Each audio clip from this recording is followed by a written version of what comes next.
হরে কৃষ্ণ। আজকে আমরা জানতে পারবো এরপরে সন্ন্যাস নেওয়ার পরে শ্রী চৈতন্য মহাপ্রভু কী করলেন। সন্ন্যাস গ্রহণের পর শ্রী চৈতন্য মহাপ্রভু বৃন্দাবনের দিকে যাত্রা করলেন। 3 দিন ধরে তিনি ক্রমান্বয়ে রাঢ় দেশে, অর্থাৎ যেখানে গঙ্গা প্রবাহিত হয় না, ভ্রমণ করলেন। তিনি বৃন্দাবন যাওয়ার আনন্দে এতই মগ্ন হয়েছিলেন যে একটু ভুলে গেছে, তিনি বৃন্দাবন যাওয়ার আনন্দে মগ্ন হয়েছিলেন।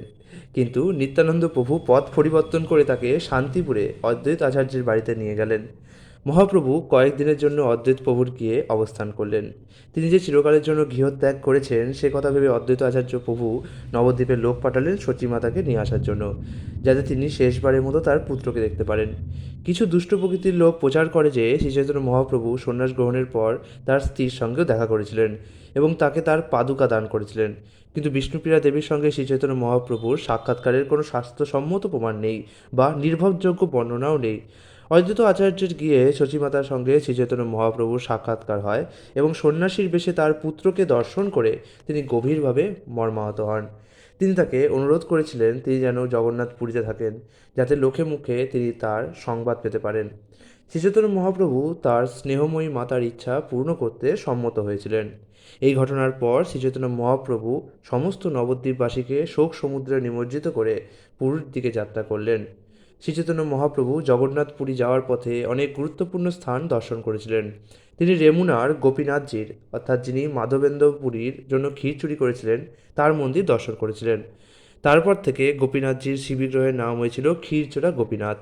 মাধবেন্দ্র পুরীর জন্য গোপীনাথজির ক্ষীর চুরি করার কাহিনী মহাপ্রভু পরম আনন্দের সঙ্গে আস্বাদন করলেন।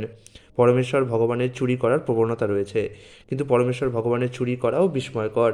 তার চুরিতে জড়জাগতিক বিকৃতির দোষ থাকে না, তখন তা মহাপ্রভুরও আরাধ্য হয়। ভগবানের চুরিও ভগবানের মতোই অপ্রাকৃত।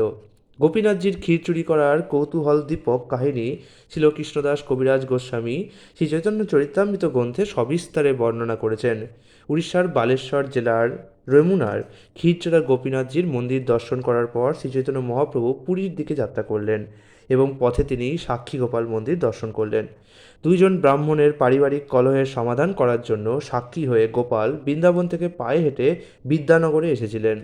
পরমানন্দের সঙ্গে শ্রীচৈতন্য মহাপ্রভু সাক্ষী গোপালের কাহিনী শ্রবণ করলেন, কেননা তিনি নাস্তিকদের কাছে প্রতিপন্ন করতে চেয়েছিলেন যে মহান আচার্যদের দ্বারা স্বীকৃত মন্দিরের বিগ্রহ শুধু মূর্তি নন, যা অল্প বুদ্ধি সম্পন্ন মানুষরা মনে করে থাকে। মন্দিরের বিগ্রহ হচ্ছেন পরমেশ্বর ভগবানের অর্চা প্রকাশ এবং সেই জন্য মন্দিরের শ্রীবিগ্রহ ভগবান থেকে অভিন্ন। তার প্রতি তার ভক্তের অনুরাগ অনুসারে তিনি তাদের সঙ্গে আচরণ করে থাকেন। তার দুই ভক্তের পারিবারিক কলহের সমাধান করার জন্য এবং তার ভক্তের প্রতি বিশেষ কৃপা প্রদর্শন করার জন্য তিনি বৃন্দাবন থেকে পায়ে হেঁটে বিদ্যানগর নামক গ্রামে এসেছিলেন। সেই বিগ্রহ পরে জগন্নাথ পুরীর সন্নিকটে প্রতিষ্ঠা করা হয় এবং সেই বিগ্রহের নাম অনুসারে সেই জায়গার নাম হয় সাক্ষীগোপাল।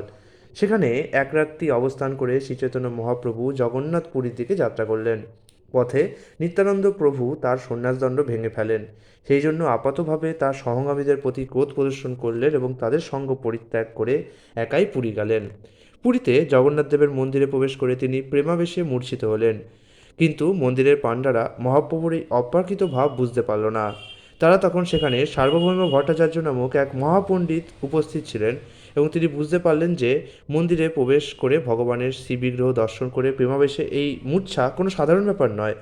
মহারাজ প্রতাপ রুদ্রদেবের সভাপণ্ডিত সার্বভৌম ভট্টাচার্য শ্রীচৈতন্য মহাপ্রভুর অঙ্গজ্যোতি দেখে আকৃষ্ট হলেন এবং তিনি বুঝতে পারলেন যে এই অপ্রাকৃত সমাধি অবস্থা অতি উন্নত মার্গের। যে সকল ভক্তবৃন্দ অপ্রাকৃত স্তরে অধিষ্ঠিত তারাই কেবল এমন ভাব কদাচিৎ প্রদর্শন করে থাকেন।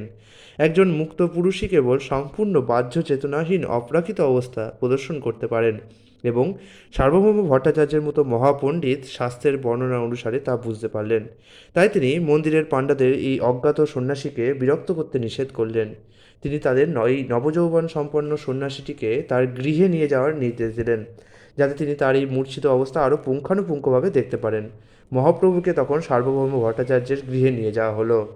মহারাজ প্রতাপ রুদ্রদেবের সহপণ্ডিত হিসাবে সেই সময় সার্বভৌম ভট্টাচার্যের অসীম প্রতিপত্তি ছিল।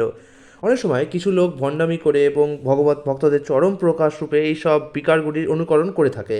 তাই সার্বভৌম ভট্টাচার্য পুঙ্খানুপুঙ্খভাবে শ্রীচৈতন্য মহাপ্রভুর এই প্রেম ভক্তির বিকার পরীক্ষা করে দেখতে চাইলেন, কেননা প্রায়ই প্রাকৃত কপট ভক্তরা এই ধরনের সাত্ত্বিক বিকারের ভণ্ডামি করে নির্বোধ জনসাধারণকে তাদের প্রতি আকৃষ্ট করে এবং তাদের প্রতারণা করে। সার্বভৌম ভট্টাচার্যের মতো মহাপণ্ডিত এই ধরনের ভক্তদের ঠিক ধরতে পারতেন এবং যখন তিনি তাদের ভণ্ডামি বুঝতে পারতেন তৎক্ষণাৎ তিনি তাদের পরিত্যাগ করতেন। আগামীকাল আমরা দেখব সার্বভৌম ভট্টাচার্যের সাথে মহাপ্রভুর কী অলৌকিক লীলা সম্পাদিত হয়। হরে কৃষ্ণ।